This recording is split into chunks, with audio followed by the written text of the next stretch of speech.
Hello everyone, অঙ্কনের রান্নাঘর চ্যানেলে আপনাদের সকলকে স্বাগত জানাই।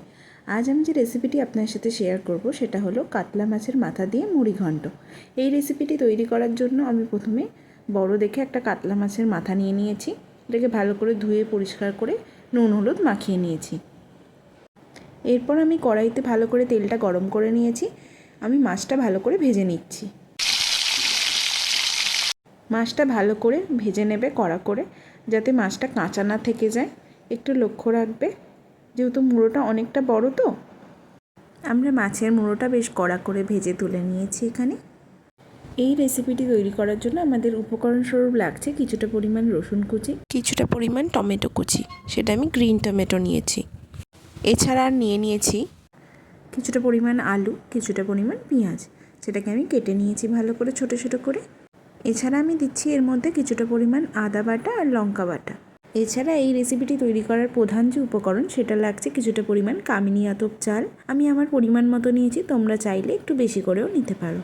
এরপর আমি চালটায় ভালো করে জল দিয়ে ধুয়ে পরিষ্কার করে নিচ্ছি এবং চালটায় আবার একটু জল দিয়ে ভিজিয়ে রেখে দেবো বেশ কিছুক্ষণ, মোটামুটি 20 মিনিট মতো ধরো। তারপর আমরা কড়াইতে তেলটা গরম করে নিই, এর মধ্যে আদা আর লঙ্কার যে পেস্টটা বানিয়ে রেখেছিলাম সেটা দিয়ে দিচ্ছি। আমি 2 চামচ মতো ইউজ করছি, তোমরা চাইলে একটু বেশিও ইউজ করতে পারো, কমও ইউজ করতে পারো। এর সাথে আমি দিয়ে দিচ্ছি আগে থেকে কেটে রাখা রসুন কুচি, আর এর সাথে দিয়ে নিচ্ছি কিছুটা পরিমাণ জিরে গুঁড়ো, কিছুটা পরিমাণ মতো নুন, কিছুটা পরিমাণ মতো হলুদ গুঁড়ো।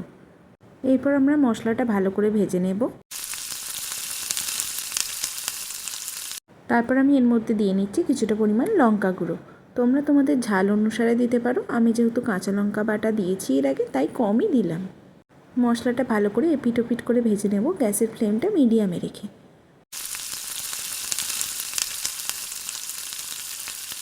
মশলাটা ভালো করে ভাজা হয়ে যাওয়ার পর আমি দিয়ে দিচ্ছি আগে থেকে কেটে রাখা পেঁয়াজ কুচিটা। এরপর আমরা গ্যাসের ফ্লেমটা মিডিয়ামে রেখে ভালো করে পেঁয়াজটাকে মশলার সাথে কষিয়ে নেব। পেঁয়াজটা যখন এরকম গোল্ডেন কালার হয়ে যাবে তখন আমি আগে থেকে কেটে রাখা আলু কুচিগুলো এর সাথে দিয়ে নিচ্ছি।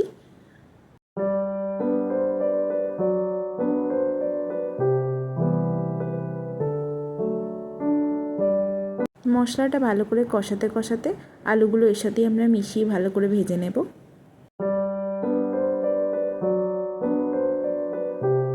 আমি রান্নাটির মধ্যে 2টো কাঁচা লঙ্কা অ্যাড করে নিচ্ছি, তোমরা চাইলে এটা স্কিপও করতে পারো।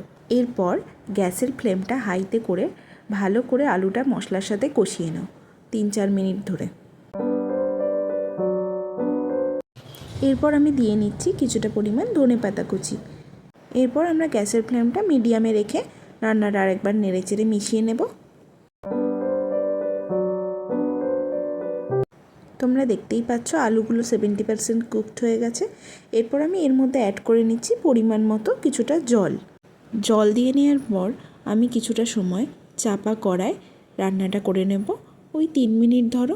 তোমরা দেখতেই পাচ্ছ তরকারিটা ফুটে গেছে। এর মধ্যে এবার আমি অ্যাড করে নেব আগে থেকে ভিজিয়ে রাখা যে কামিনী আতপ চালটা ছিল সেই চালটা দিয়ে নেওয়ার পর এবার আলু আর মশলার সাথে ভালো করে মিশিয়ে নিচ্ছি নেড়েচেড়ে। গ্যাসের ফ্লেমটা মিডিয়ামেই রাখবে, কিন্তু বাড়ানোর দরকার নেই। এরপর আমরা আবার চাপা কড়ায় মোটামুটি 8 মিনিট ধরে রান্নাটা করে নেব, চালটা সেদ্ধ হতে যতটা সময় লাগবে সেই জন্যে। তোমরা 8 মিনিট পর ঢাকনা খুললেই দেখতে পাবে যে সব কিছু ঠিকঠাকভাবে সেদ্ধ হয়ে গেছে এবং সুন্দর একটা গন্ধ ছাড়ছে। এরপর আমি এর মধ্যে অ্যাড করে নিচ্ছি কিছুটা পরিমাণ আগে থেকে কেটে রাখা টমেটো কুচি।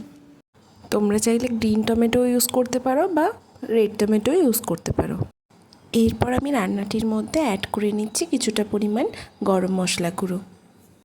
এরপর আমি রান্নাটির মধ্যে দিয়ে দিচ্ছি আগে থেকে ভেজে রাখা কাতলা মাছের মাথাগুলো। রান্নাটি ভালো করে মিশিয়ে নিচ্ছি। এরপর আমি গ্যাসের ফ্লেমটি লোতে রেখে কিছুটা পরিমাণ জল অ্যাড করে নিচ্ছি।